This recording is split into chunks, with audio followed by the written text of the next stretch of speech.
My name is Jill Coil, and welcome to another episode of No One Dies from Divorce, where we talk the nitty, gritty, shitty aspects of divorce and help each other come through this not only surviving, but thriving.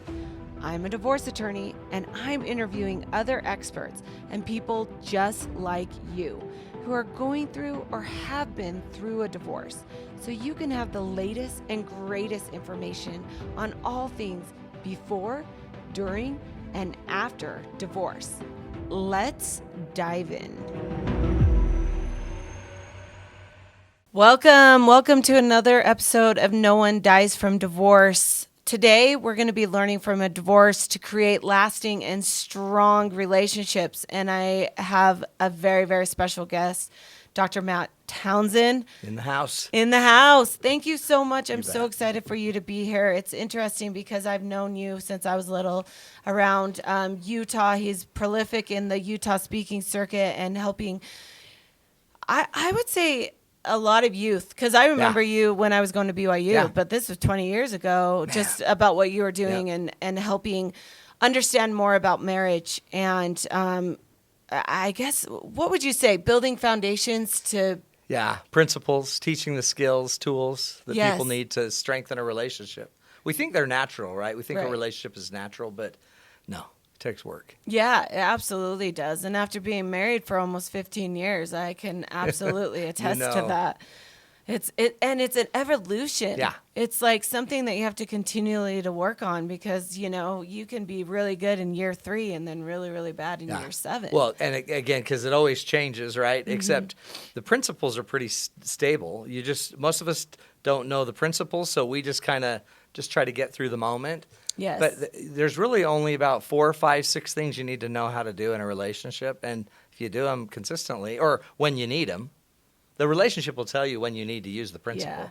Then you can get your way through it. Yes, absolutely. And I need to introduce you because your story, when I read your bio, which I'll tell everybody, so he's the founder of the Townsend Relationship Center, and he shares his expertise on relationships, communication, conflict resolution, and managing anxiety with thousands of individuals, married couples, parents, and large corporations. I just found this out today that you're still practicing. Yeah. You're still doing this on a one-on-one level with couples. I think that's actually really needed and really important.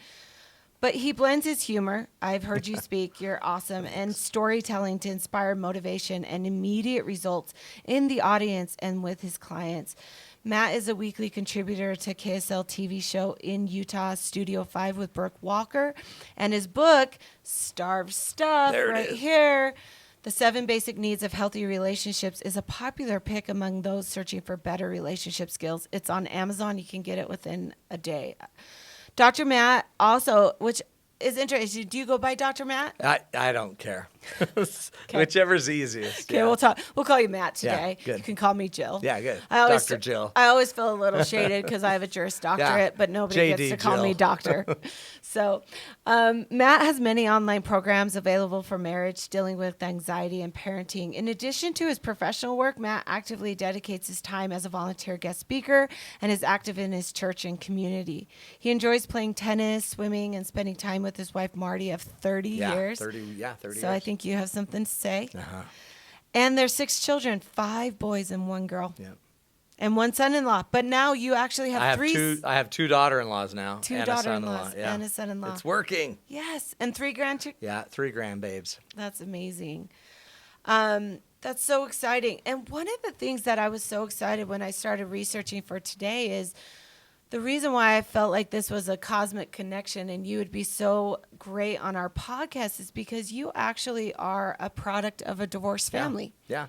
That's how it all started. So tell me a little bit about that. 6 years old. By the way, my mom and 3 sisters and my dad, that was our family. I was the baby of 4 and 3 of them were girls. At 6 years old, my parents separated. And, you know, as a 6-year-old, nobody tells you what's going on, really. Right. But I knew it was weird. I knew something wasn't right. Dad wasn't living at home. Nobody would exactly tell me why. But then they eventually divorced when I was 8.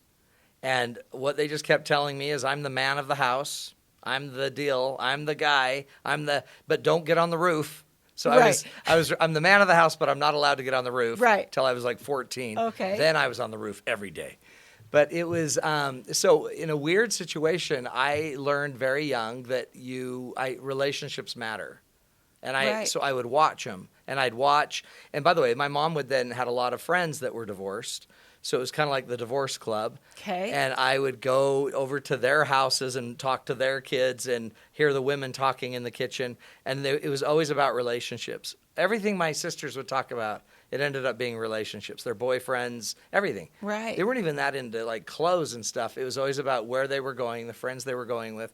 And so as a curious, kind of high sensitive kid, I just watched all the time. And then when I'd go to my friends' houses, their parents, I'd watch them. So I'm like that creepy Townsend kid that would watch everyone. But I just noticed that I was really intrigued by people and relationships. And I also noticed I was kind of gifted in it. I could see the relationship pretty clearly. I could see the systems of it.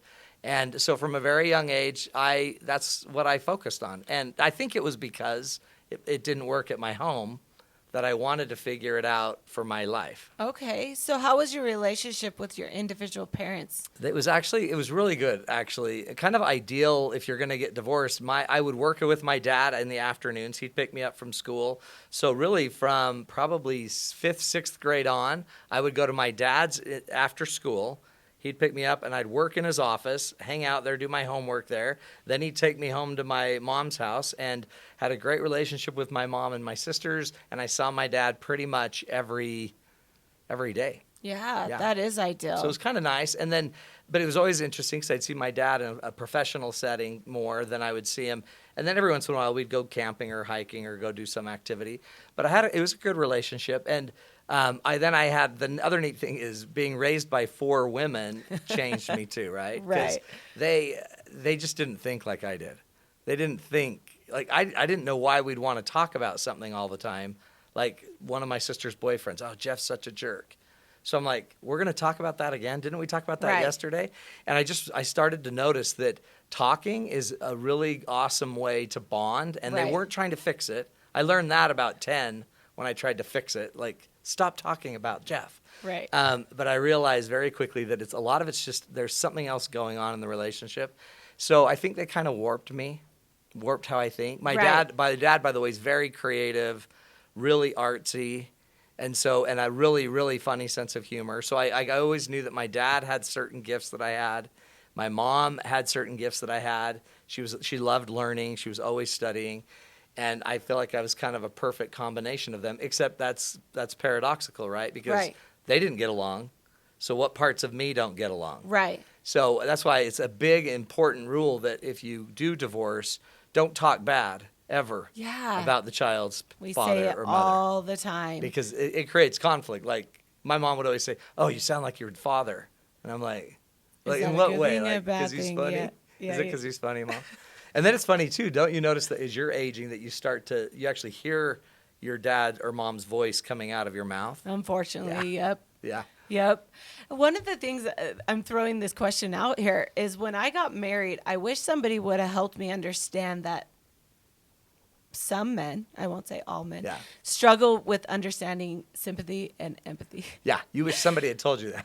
I wish I would have been prepared for that because I remember getting married at a young age and just feeling hurt Yeah. all the time. Yeah.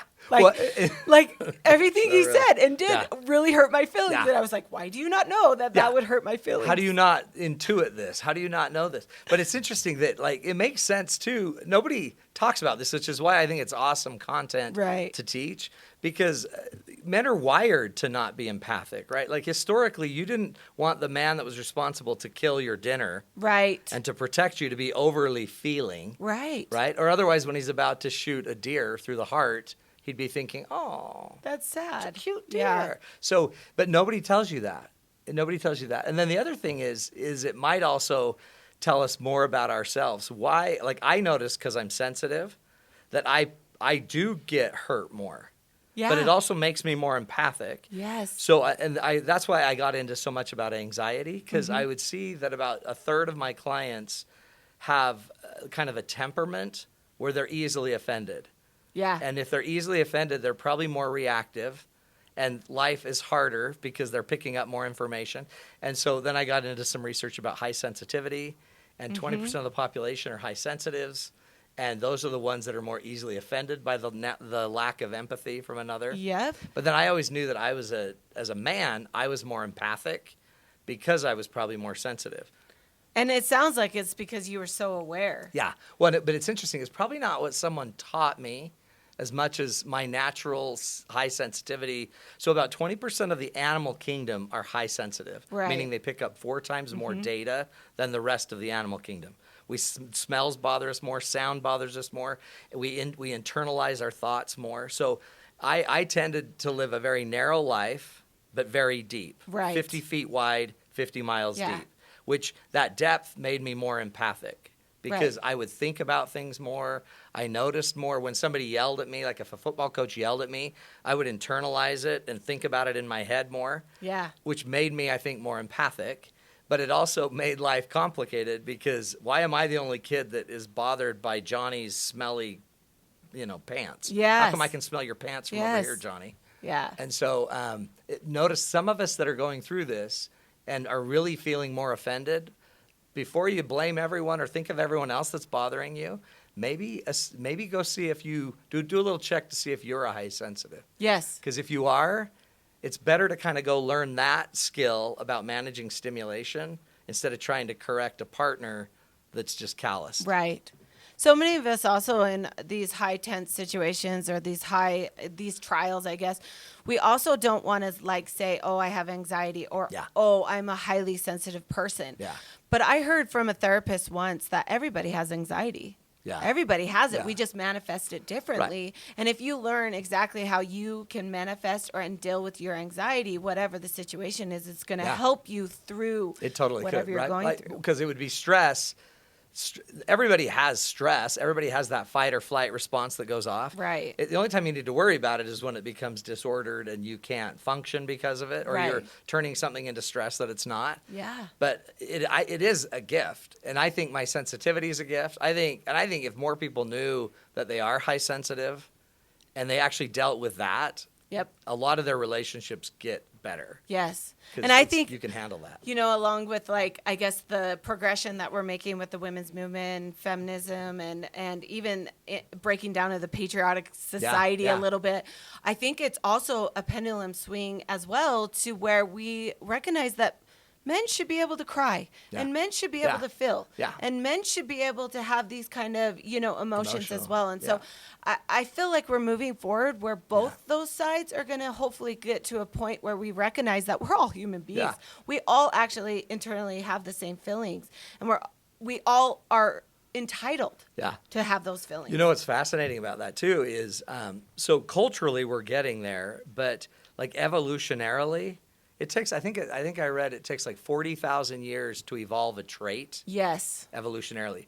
So we now have a culture that says that men should cry, but evolutionarily we aren't there to Yeah. cry. Yeah. And so what we do is we are there to react. We're there to fight. We're there to Yep. flight. We know that men Protect. have a much higher hyperreactivity. Women tend to run more not angry, but more emotionally strained and charged longer. Men tend to be lower in emotional charge, but they react off the chart. But then men tend to recover faster. So if you look at that, that's all. A lot of that's just how you're wired evolutionarily, and it might take a lot of time. That's what I try to teach is how to overcome nature and your reactivity, your tendency Yes. to live a healthier life. And I think it just would take 1 or 2 generations of learning to do it. Yes. And then you can hand it down as kind of a tradition to Yeah. your family. And I think this is actually a vital subject that needs to be talked about and researched more because of the fact that over 50% of all marriages are ending in divorce. Yeah. And I say all the time, you can get divorced, but it's not greener on the other side unless you're understanding your, what you need to find your self-worth, be able to feel and become a happy person yourself. A marriage isn't going to help you.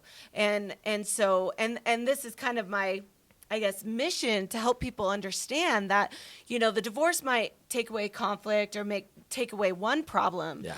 But there are a series of problems. And so I'm always saying, like, we have to use this divorce, this trial, as the platform to become a better person, become a better partner, become a better human, a better parent. Like, if we could use this as a movement to say, what do I need to do internally to become a better person? I mean, think about what we can do. And that's what we do. Because if we're going to have 50% of all marriages end in divorce, second marriages ending up in a higher percentage, we need to start looking inwards and start recognizing what we can do to become better people.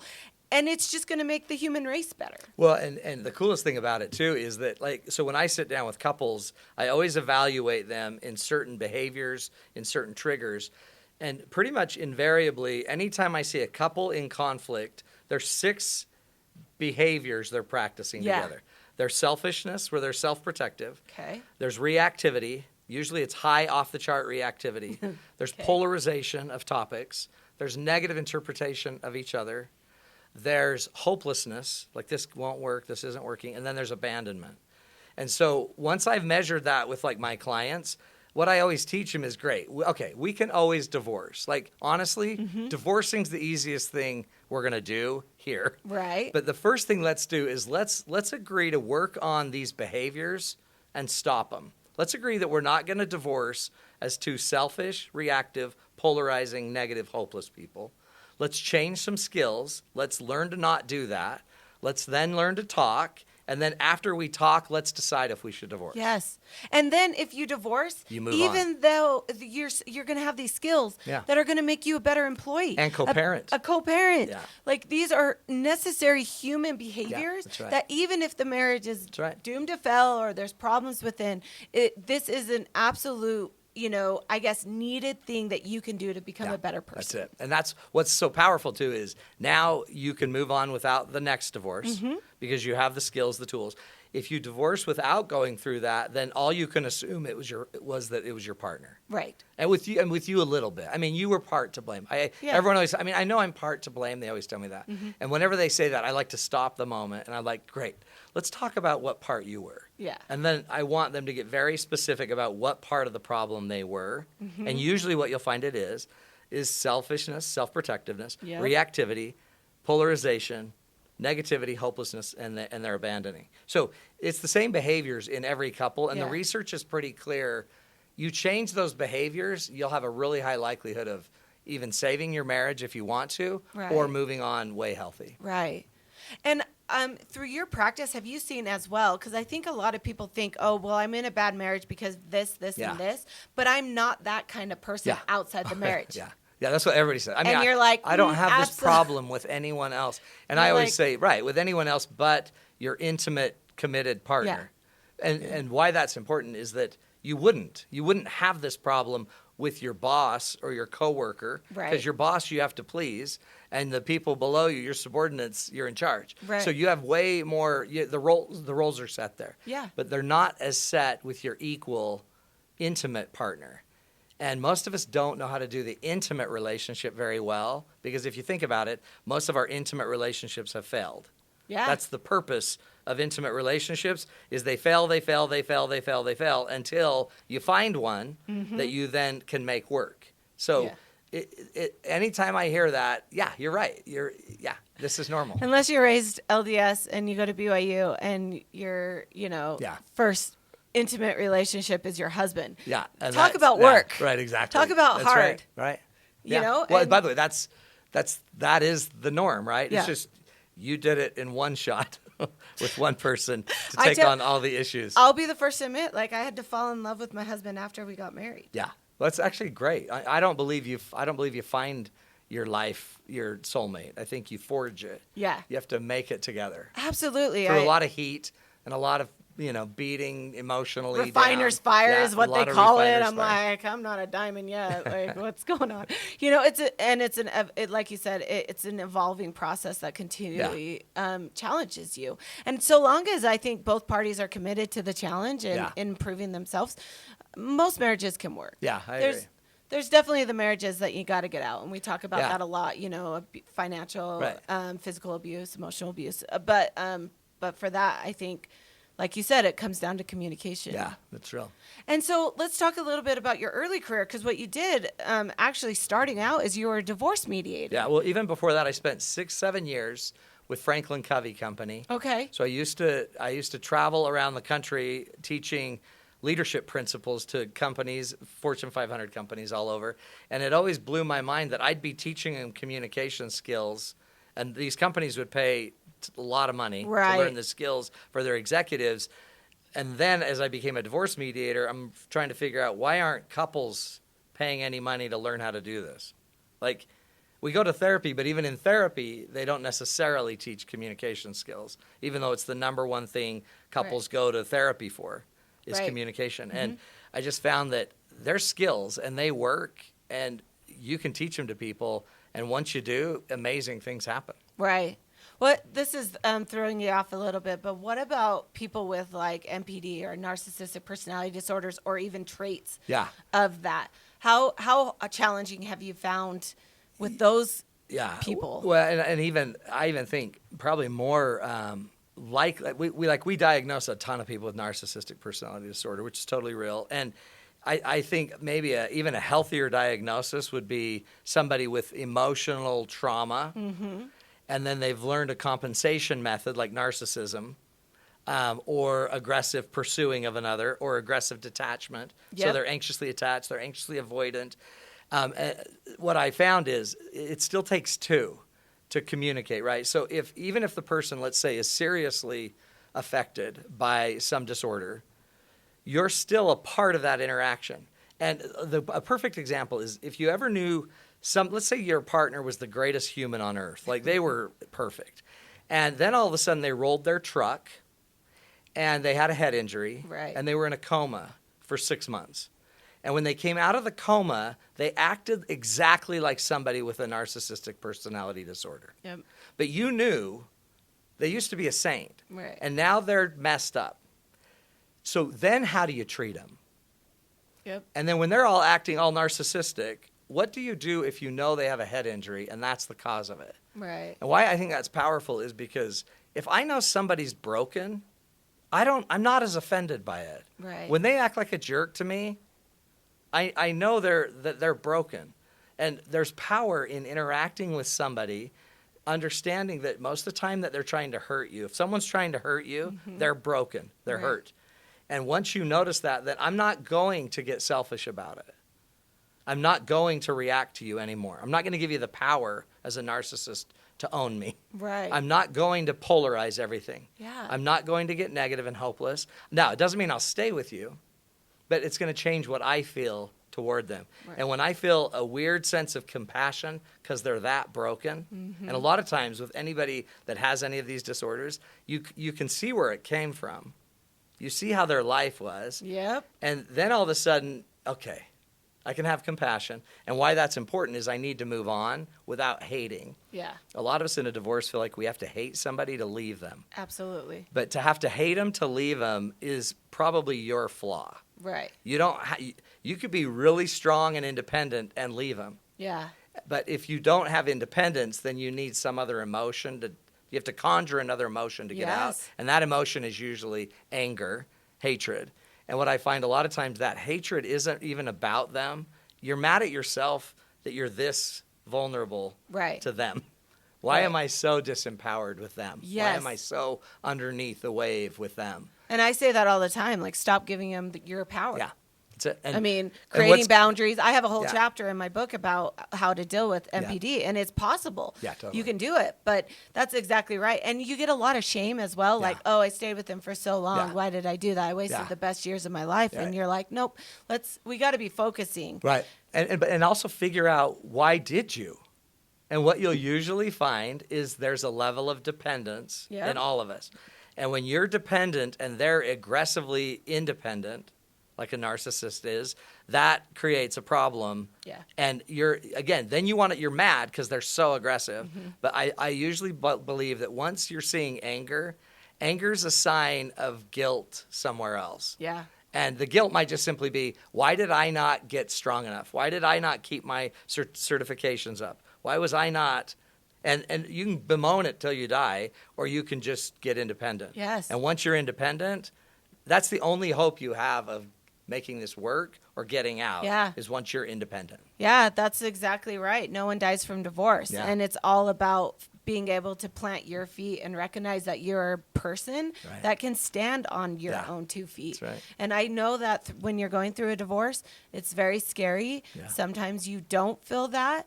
But I know through what I've done, thousands and thousands of divorces, is you can do it. Yeah. It's about making those small decisions today. And just like you said, like when we add the emotions of anger Yeah. and hate, it stops us from moving forward to understand that you're going to be okay, Yeah. or to even be able to make rational decisions that make sense for you. Right. It boggles my mind sometimes how clients are so stuck Mm-hmm. that, I'm like, okay, let's, you could go get a job today. Yeah. Target's hiring Right. at $15 an hour, and it's like, well, Then and they just go to their get- story. They go back to their Yeah, story. yeah. So remember that. Watch your stories, because your stories make your thinking permanent. So another great thing is watch the emotion. So Yes. the word emotion is a Latin word that comes from the root word emovere, which means to move. All emotions move you. So if you notice anger is designed to move you, or to move someone else. So if you're using anger Yep. in your divorce, you're probably trying to move people away. Yeah. If you're sad, that usually is trying to move someone toward you. Right. If you're excited, that moves people toward you. So look at your emotion and try to figure out, what is my emotion telling me? And if it's freezing you, then you're going to stay dependent. Yeah. If it's trying to move others away without changing yourself, you're still going to stay dependent. Right. Make sure your emotions move you to a level of independence. And when you have two independent people, is the only way you can become interdependent and create synergy together. Yes, absolutely. And that's exactly right. Like in a marriage, in a healthy marriage, I've told this story before, but maybe you haven't heard it, is about when I went to counseling for my first time in my marriage. I was expecting the therapist to look at my husband and be like, Yeah, he's this is messed what up. you need to do and you need to do. And that therapist turned right at me and said, Jill, what are you doing for self-fulfillment? And I looked at them. I'm like, what do you mean? It's not about me. Exactly. And I mean, it was hard. It was a hard reality. But now that I recognize, like, our marriage will not work if I am not feeling fulfilled. And luckily, I have a husband that's 100% supportive of everything I do. And he's my biggest cheerleader. Yeah. And I'm so grateful for that. But that's exactly right. We get in this story of just continually waiting for the other person to fix it. It's not going to happen. No, and guys. think of that. That's just dangerous. Yeah. Because what if they died tomorrow? You'd have to then wait, I guess, for someone else to fix it. Yeah. It's at some point it comes down to you. Yeah. And again, that's horrible because he's the jerk. No, I Yeah. agree. And what can you do? Yeah. What can we do today? Right.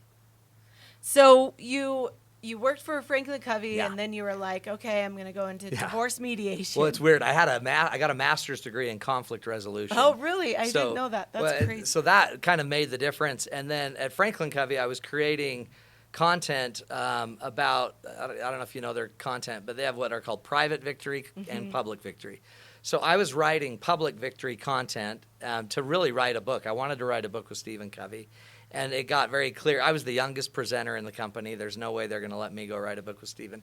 So I eventually left, and on the side, I started mediating divorces with this conflict resolution skills. And this is I don't even know. It was probably 21 years ago.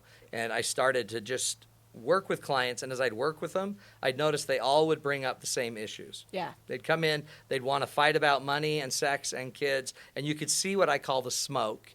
The smoke starts to appear in those conversations. And they'd fight about everything that irritates them, but they'd never get down to the root issue Of ever. what's going on. Yeah, and it could go literally from she bought a purse to it's not a purse, it's a bag to well, nobody needs a $400 bag. Oh, really? How much was your golf bag? And then we start fighting about a golf bag, and then she gets sad and says, you always did love golf more than me. And I'm watching this, and I would see this pattern over and over. I call it smoke. And so as I realized that there's a pattern, I had to figure out what was the fire. The fire, I believe, are the universal needs of every human, Yeah. every relationship. And that's what I call the starved stuff. Okay. What it always comes down to are 7 things. It's going to be a conversation that we need to have about safety. So that's, am I physically safe? Am I socially safe so I won't be embarrassed? Am I emotionally safe so I can share what's in my heart? Am I financially safe so I have enough money? Am I spiritually safe so we have the same values? Right. The issue about them fighting about a purse is probably about financial safety. So safety is the first need. Second need is trust. Do I trust you? Trust is basically your character and your competence. Do I trust you have the character to get through this with me? And then do I trust that you have the competence to actually do this with me? Right. And so think about it. If you can't talk to your partner, it might be a trust issue because I don't trust you have the character to hear me because you're going to blow up. Yep. And you don't have the competency to know how to get through the difficult issue. Right. So safety and trust. Third need is appreciation. Everyone wants to be appreciated differently. It's kind of the love languages stuff. The fourth need is respect. I need to be respected by you. I need to be revered by you. I need to know that you're going to ask me before you do something crazy, that you're going to respect my opinion when I say enough is enough. Right. You'll respect that. V stands for validation. I need to know that I am valid in your eyes, that my opinions are valid and legitimate. E stands for encouragement. Are you my cheerleader? Like you were talking about your husband. Everybody needs a cheerleader that understands their heart. The Latin word for courage is cur. It's the French word cur, which means heart. So to encourage somebody means you get within their heart. Right. You know their dreams. Yeah. And everybody needs that. And then everybody needs to know their partner is more dedicated to them than any other person, place, or thing. Right. So once those needs, what I would do is as I'd listen to everybody fight in the smoke, I could always tie it to one of those needs. And I found that if we quit chasing the smoke and get down to the real starved issue, Yeah. it creates a very real conversation. Then the question is, can you understand my need and are you willing to meet it? Yeah. And that actually expedites each conversation Right. because we get to the root issue. So you kind of started developing this again as it's a called mediator. As a mediator, because you just kind of saw the same things. So in your mind, were you thinking, "Oh my gosh, these marriages could be saved if they just put in a little bit of work"? And what I would show is as I would mediate with them, I'd make them a deal where I'd give them a flat fee for whatever. I'll do your divorce for $1,000, but you have to learn my skills. Once we taught them the skills, then if it took a month or 2 months of meeting every other day to divorce, they got the benefit of that. I lost the Money, the ROI. But what I found is once they got skilled at talking, they didn't want a divorce. Right. Because now for the first time, they're divorcing, but they're the happiest they've ever been. They actually Right. understand what was going on. And then I noticed they started doing what are called bids. They would give a bid to save the relationship. Like, you know, if we had just learned this a couple months ago, we'd still be married. And then that's a bid. And the guy turns and says, well, it's not too late. We don't have to divorce. And once I start seeing bids and turns, I realized we could save this. So then I only did divorce for about a year and a half. Okay. And I quit divorcing. And then all I did was start working with high conflict couples. So right now, even to today, a third of my couples come in on the verge of divorce, and 75 to 80% of them save their marriage. That's amazing. Just learning to talk. That's amazing. And even these are people that I'm getting from mediators and divorce attorneys. Yeah. Most people don't, once you get into the divorce, you realize you're not getting much out of this. No. You're actually losing a ton. And so then they learn some skills, learn some practical tools, and the most beautiful ones, amazingly too, are also the ones that don't save it, but they now are talking. Yeah. And now they can co-parent better than they ever could have, and they can mediate their own solution to the divorce, which makes it so it's much more likely to be implemented down the road. Have you ever thought of doing like there's high conflict parenting classes that the courts kind of refer to a lot. Yeah. But it's literally they're going through the divorce now. It's just they need to learn to co-parent. I feel like your skills would be. Yeah, I've never gotten into that. I mean, I do a ton of it, right? But I've never gotten into like being paid by the courts to send people there. I'm just a big believer. The minute you're mandating, so the minute therapy's being paid by someone else, like your insurance company, it doesn't seem to work in the dyad of marriage as well. But when you have two parties that come to you and say, Yeah. we want to We do want this this, on and our they're paying own. their money. Yeah. It works better. And again, my big rule overall is 2 heads are better than 1, but 1 head is better than 0. Right. So even if your partner's the biggest dunce in the world and they can't get it, it doesn't mean you shouldn't know how to get it. Like, Yeah. most of my clients don't know any of the skills, and when I'm in the room, we still can make it work. Yeah. Not because they know anything, but because I do. And one person can change a system. Yeah. And then it's amazing, too, that once you make it safe and reliable way to talk, how naturally love kind of pops up. Yeah. It's pretty powerful.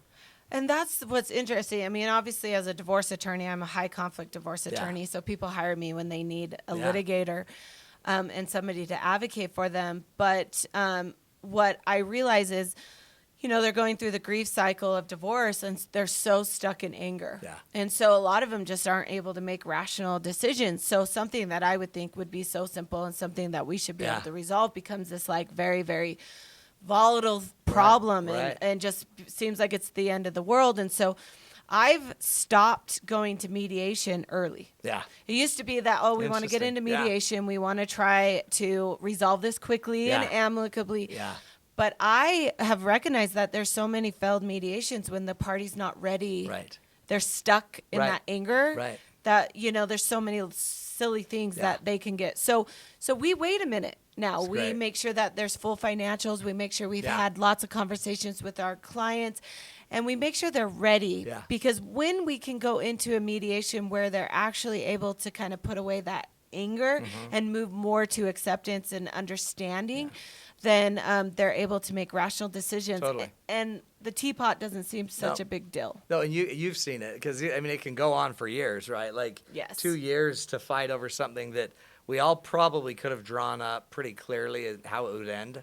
Yeah. Like, it's sad, isn't it, that we let our emotion carry so much of the day. I like that idea of slowing down the mediation. And it's something like what I even found is by the time I've had a couple learning the skills long enough, and then I always say to put the marriage on the shelf and then let's get the skills, then let's bring the marriage down and discuss if we want it. Yeah. By the time we're there, and if we decide we don't want it then, a lot of times they don't even turn immediately to attorneys. Right. A lot of times they'll have an attorney that'll draw up the documents, but they might just go immediately right then to mediation with the skills, and they're already in that space to resolve. Then they get information together. Then I always suggest they go take it to their attorneys, let their attorneys see could they get anything better, and or draw up the documents. See, I don't see clients that have done the Matt Townsend method because my clients are ready to fight. Because that's generally what happens, right? Once we've done therapy and therapy doesn't work, then it's game on. Yeah. And then the minute we hire the gladiator, we have to protect. So we Right. start pulling the extremes, and then we have to fight our way to the middle, I guess. Right. And it's rough. Yeah. It's interesting. I'm not called the gladiator in Utah. I'm called the bulldog. The bulldog. It's just, I got this name and now people are like, I want the bulldog. And it's interesting because I don't over litigate. Yeah. I'm not that kind of attorney. Yeah. In fact, I'm a problem solver. And I've been telling people what, my book. This is the deal. Hey, we're gonna not use this as an ability to hurt your ex. We're gonna get what's fair and equitable. And if we have to go to court, I can do that for you. But that's what's so good about your process is I feel like divorce isn't the end. No. It's going to happen for some. Yep. But if we could learn to kind of pull on our big boy pants and recognize, just like you learned growing up with your divorced parents, is that it's bigger than them now. Yeah, it is. And it's about your kids. Yep. And I tell people all the time, you can be a really bad husband, a really bad wife, but you can be a really good dad and a really good mom. And we have to separate those two. And sometimes we just, we're so mad. They're such a bad, lousy, lazy husband. And that means they're a bad dad. Well, and we do know that children of divorce are more likely to divorce because they've spent more time in some of these ineffective systems. Yeah. And they know fight or flight better. Uh-huh. And once you see that, flighting, the ultimate withdrawal is divorce. The ultimate turning, okay, I'm not talking anymore and walking away from the conversation. Yeah. So these patterns are universal, and they're also fixable, right? Like no matter what, you can learn to not pursue and not withdraw. You can just effectively communicate. Yeah. And it doesn't mean they won't, but you'll see it a mile away and you'll be like, oh, there it is. Yeah. And then you just talk it through. Yeah. Yeah. And it's actually like putting on your armor. Yeah, Like you it's said, you powerful. don't take it as sensitive. Yeah, You don't exactly. take it as it doesn't pierce your heart Yeah. anymore. Yeah. You're not, And you're able to They have handle a it. head injury. Yeah. They're just hurting. Yeah. I'm going to let you go. And we've seen a lot of those situations, which those are awful and Yeah. sad. But again, it's just about how you can create the reaction. Yeah. How your are own piece. Yeah. Yeah.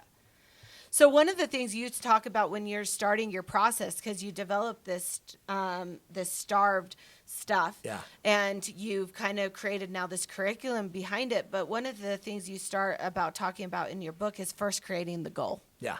So talk a little bit about what that means. Well, so some of it, like as a couple, we've got to figure out a way to get on the same page, right? And what I find is there's generally, and by the way, this works with any relationship, but most of the time we kind of assume we know what the goal is. We assume we're on the same page, but usually we're not, because I don't even know necessarily what your starved issues are. I might generally know, but I don't know where they come from. And every issue has a past, a present, and a future, right? So if we want to make sure that we're going to the same place, then we need to know what the future could look like, what it should look like. So there's just great activities where when I sit down with people, sometimes they don't know if they want to be together, but they do know that they want to learn to communicate. And so what I generally do is I teach 4 principles, and I call them basically heads, hearts, hands, and hopes. So to make a relationship work, your head has to be in the game. You can't be thinking about another life, another girl, another guy, another dream. You can't. So that issue of getting your head in the game is all about character. Right. You'll never have a better relationship than you have the character to possess a relationship. So character usually is all about trust. So I like to sit down and figure out what does having a healthy character look like in your marriage? And what they always want to tell me is, well, he wouldn't do this. They want to tell me what it doesn't look like. But I usually would rather talk about if I had a magic wand and we changed the character in your relationship and you guys weren't reactive and you were connected, what would that look like? Right. So we start making a big list of what healthy looks like. I like to go into communication. Once you have character, then we can communicate, and that's all about creating understanding. Then we can get into cooperation, and that's all about mutual benefit. What are your benefits in the relationship? What are mine? And we're going to use our communication skills to get there, and we're going to use our character to then deliver what you need. And each one of these we go into in depth and figure out what do you want for each one of these areas. Yeah. And then the last thing is change. What do you need to change today with your character to understand your partner better and to meet their need cooperatively? I feel like this is a course for life. That is. I feel like you almost don't even need a partner just to go in and learn these important skills. Yeah. I've seen one person learn it and change their whole marriage. Yeah. Single-handedly. Yeah. And it's hard, right? Because it demands character, but character is important regardless. Right. Communication is important regardless. Cooperation and companionship is important regardless. And change is important. So they're universal. I didn't make these up. But I also know underneath character is always trust. Yes. So if you have a trust issue, we focus on character first. If you have an understanding issue and we don't understand each other, then we have to communicate. Yep. If we have a benefit issue where we're not equally benefiting, then we have to learn to be companions and communicate and have character. And if we're not changing, a lot of us believe our partner should just accept us as we are. And okay, great. But the reality What does is that mean? we also need to be changing and growing. Right. And what I find is if I have a couple with character and trust, communication and understanding, cooperation, mutually benefiting both of them, and they're willing to grow and change, you can have the hardest marriage in the world, and over time, it'll work. Yes. But you have to implement principle. Yeah. And behind each one of those are dozens of skills. Right. Yeah. And if you set expectations too high of your spouse, you're going to be the one that's always disappointed. What you might want to wonder is, why do you do that? Right. Why would you ever keep perceiving they're more than they are? Yeah. How does that serve you? And that's delusion, right? So Right. we do it to somehow, we might want to think they're that great because then you don't have to be that great. But that's probably one of the reasons you're angry is because you keep overestimating their ability. Right. Yeah. I think that's so important, and also when, even if you decide, okay, divorce is imminent, you have to know your goals. Yeah. Yeah. Like, you have to know where you want to go. Yeah. A lot of times in marriages, we get stuck to where we just stop dreaming. Yeah. We stop looking forward. Right. We literally are just like drowning. So we're just looking at the day to day. What do I need to do today to survive? Yeah. And so when we get divorced, that's the opportunity for you to start setting those goals and start dreaming again. What do you want to do? What do you need to do to become happy? And by the way, if you know that before you divorce, you're already well on your way to getting there. And then when the divorce takes a while, you can obtain it a lot earlier. There is some pretty interesting research that what I find when I work with people is if they actually have a goal and they're getting independent and strong in character, communication, and cooperation, amazingly, their partner will change. See, I don't have to relate to you the same if you're dependent on me than I do if you're independent. If you're independent of me, I have to play a different game. But if you're way dependent on me, I can kind of take advantage of you. I got chills. Yeah. That was amazing. Part of the goal is it only takes one person. Yeah. Think of this. If everybody out there can think of one thing they could do to tick their partner off. Yep. So if we can all tick them off, you can also think of something to make them happy. Yeah. You also could think of what's one thing you know you've needed to change the entire marriage, but you have for yourself, but you haven't changed. Right. Just start working on that change. And I've seen just that one change, along with happiness, getting happy in your own life, makes the other partner start to have to pay attention. Right. And once they start to pay attention and they see you're getting stronger, it'll usually either attract them to you and they'll want to fix something, or it'll blow it up faster. Yeah. And if it blows it up faster, just know you changed it by getting stronger. Right. So if they're going to blow it up faster because you're getting stronger, that's a good sign that this isn't healthy. Yeah. And if you also want to, if they're going to be more attracted to you by you being more independent, most of us, when we first fell in love with each other, we were way more independent than we are 10 years into the marriage. Right. Now we're much more codependent. Yeah. So being independent is pretty sexy. It's attractive. Yeah. And it's empowering because then you have the power to just walk away. Yeah. Exactly. And that's what we want our listeners to hear, is that you can do this on your own, or you can do it together. But even if you have to learn these skills on your own, it's only going to help you in a relationship. And as human beings, we don't like to be alone. Right. So the chances are you're going to be in another relationship. And if you haven't learned these skills and you're a dependent person, you're going to find another person that you have to be codependent on that is just going to put you right back in the same situation of leaving you feeling unsatisfied or disappointed. Yeah. So this is the time. This is the time to start taking these steps, because you go through this process, you talk about the STAR stuff, you have your goals, and then you talk about the solution. Yeah. What is that? Well, generally, people want to jump to solution really quickly. Right, because we are impatient human beings that just want the answer now, and I want it fixed. But if you jump on a solution that isn't actually tied to the starved issue, like how many times have you been in the same fight over and over and over and over again? But he supposedly fixed it. Like, okay, fine, I'll do the dishes. Jeez. So we no do one the dishes. likes doing the dishes. But if we don't actually get deep enough down into the starved, the deeper issue, then you won't resolve the issue permanently. Yeah. If what you feel is disrespected because you're doing an unequal load of the work at the home, we can fight about, did you mow the lawn? And we can fight about, why did I have to do the dishes every night and make the dinner and put the kids to bed? But there's a root issue. And what I like to do is I like us to then, once we talk about the fact that, for me, it's not the dishes, it's about respect. Right. I feel seriously disrespected when I feel like I have to do everything. Yeah. Once we get to that, then the question just comes down to, does he care? Because if he doesn't care that you're disrespected, or we might figure out, why is it that you just won't do what you know needs to be done? Right. And we could get into that. What we generally will find is, well, because I'm not safe, right? Like, I can't, you're always on me. You're always hounding me. Well, I'm only hounding you because I'm disrespected. So then there becomes this weird play between called the safety and dance. Respect. Just this continual dance going back and forth. With women, by the way, it's fear generally, a lot of fear. And with men, it's a lot of shame. Yeah. Like you're always putting me down or shaming me. Or the undernight, I'm not good enough. Yeah, exactly. And so that would be a 10 times better thing to talk about first. Then let's solve that. Yeah. If it's a self-esteem thing, then let's go work on that. And you can help him work on it, and he can work on his self-esteem. And if it's her safety issue, let's go work on that. Yeah. And it's going to require you to get really vulnerable and really naked. And none of us want to do and that. none of us want to do it. Which is why we'd rather fight. Yeah. And by the way, if you think about it, that's why it's your closest intimate partner where these things arrive, because they're the ones that are supposed to be loving you unconditionally. They're the ones that are supposed to overlook your flaws. Yeah. Yeah. Yeah.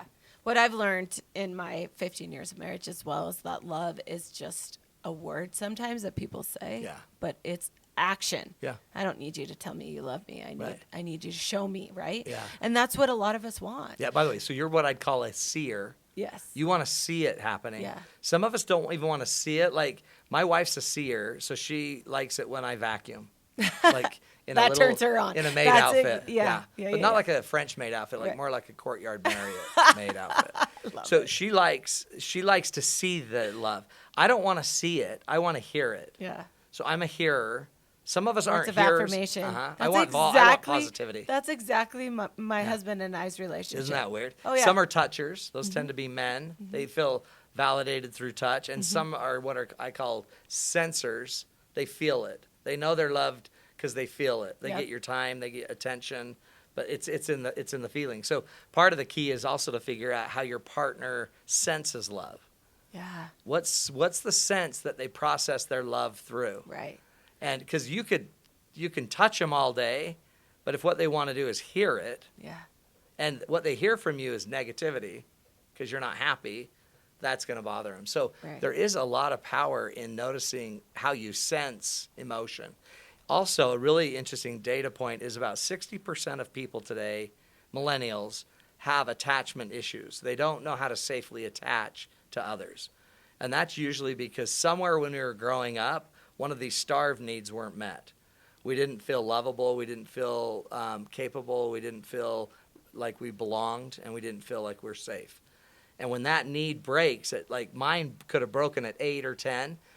So at 10, I learned to fight or flight like a 10-year-old.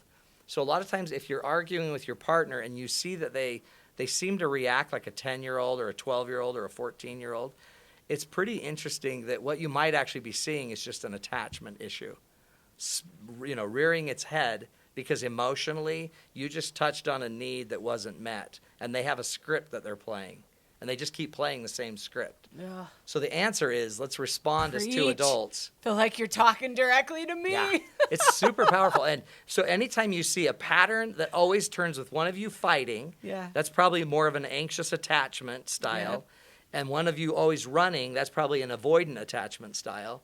And then what we do, so that's why narcissism is kind of intriguing to me, because a lot of times I don't know if the person is really a narcissist as much as they are a 10-year-old person emotionally who was broken on a basic issue. Yep.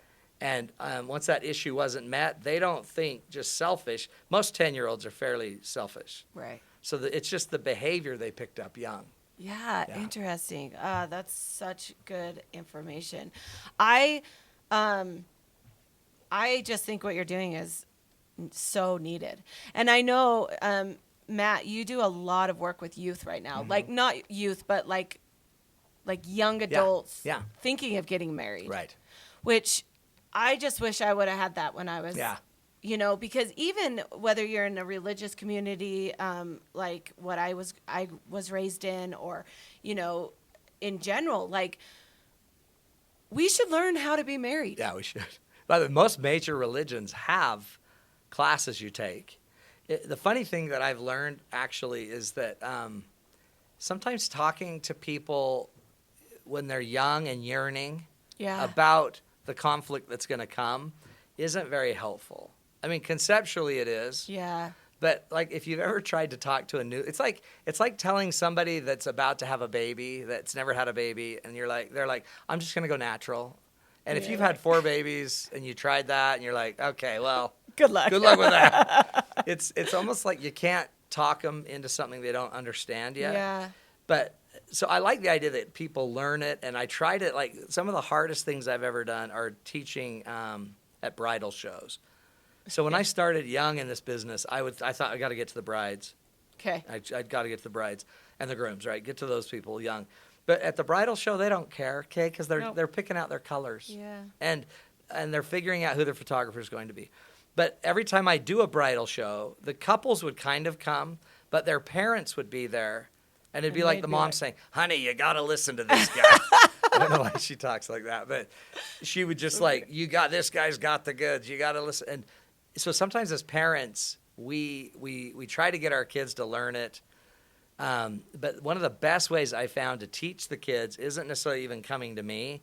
It's being an implementer of this. Yes. Do this in your family. Yes. Show them what conflict looks like. A lot of us hide the conflict as parents, so we never see our parents. We might see them start a fight, but we don't see how it resolved. Right. And we need to show our kids how conflict is resolved. Yes, absolutely. That's so good. Because that's exactly right. With marriages, majority of marriages failing before 7 years, most of them decide to have a kid within that.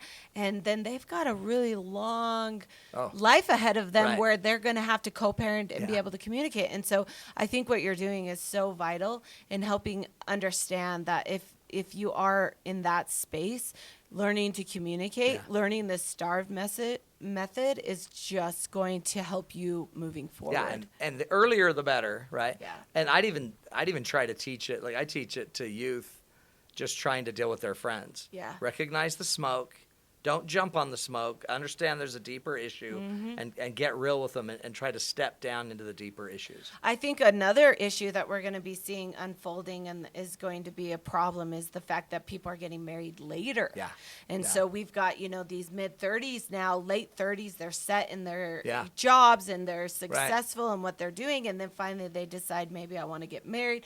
They want to have a child really fast because maybe the woman is thinking, my ovaries. And then it's like, but now I have to answer to another person. Right. That's huge. By the way, and that's probably happening also because of attachment. Yes. So if I can't safely attach, then I'm just going to wait till all the conditions are perfect to get there. Also, the idea is that you have to, I guess, find the right person. And I'm a big believer that if you're out shopping for the right person, you're setting yourself up. Yes. And then the other dilemma about it's kind of all institutions the younger generations are struggling with. It's religion, it's government, it's country, it's family, it's school.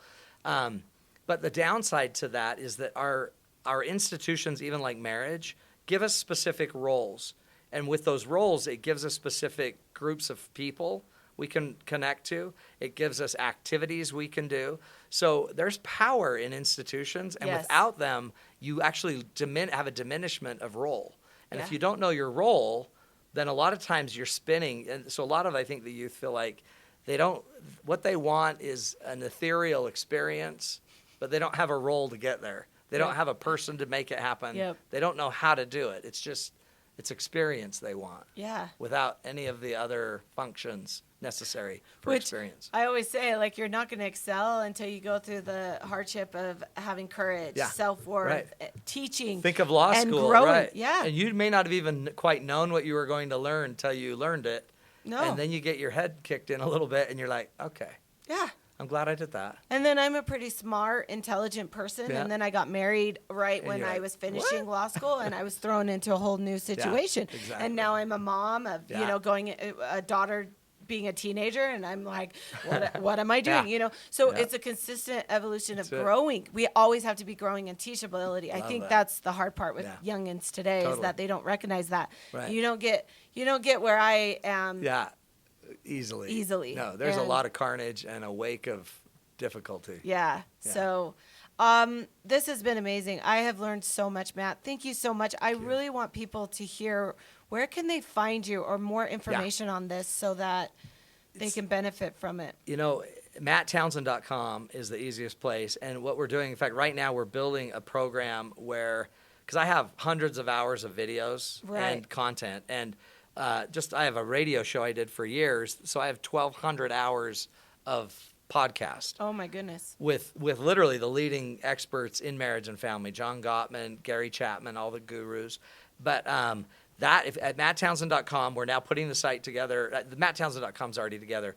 We're putting together this program where for really no money, literally, it's so inexpensive, you can have access to all of our archives. And so you can start working through blended family issues, co-marriage or cohabitating issues. If all of a sudden you're going to try cohabitating before, what are some rules? What are some things we could be doing? Just second marriages, family, what's it called? Blending families. A blended family, a little rule on that, just so you know, I believe is 7 years. Yeah. Don't think you're going to blend a family within 7 years. I'd plan on 10. Yeah. And when people hear that, they get set back a little bit, and I love that because, good, it's going to take a while. But all the tools are there, and I have all these events, date nights that are held locally in Utah, but we then record them all, and we have wonderful programs you can just download and buy. That Starved program we talked about, you can watch the whole 12-hour program online. Right. And then don't forget, he's got this lovely book that has all of this amazing information, his story, and what he's developed to help us. And like I said, when I started doing this, I was like, you don't have to do this just in a relationship. Yeah. This is literally the platform to me, to exactly what I'm talking about. Right. Use your divorce as the platform to become a better person. And if you understand these steps, you are going to do just that. Yeah. And going forward, you're going to be better at everything. That's right. Communication is the key to everything we do in life. Yep. Which is why you got paid lots of money to go and talk to big corporations because, as I'm starting and running my business and have all these employees, I mean, it's a communication is key. Right. It's a big deal. So thank you, Matt. Thank you, Thanks Jill. for joining Thanks for us today. That's another episode of No One Dies from Divorce. Thanks so much. See you next time. Thank you for listening to this episode. If you enjoyed, please subscribe, follow, and share. I'd love to hear your questions and feedback. You can contact me at community@jillcoil.com. See you next time. I am an attorney, but I am not your attorney. Any advice given on the podcast is general and shall not be construed as legal advice.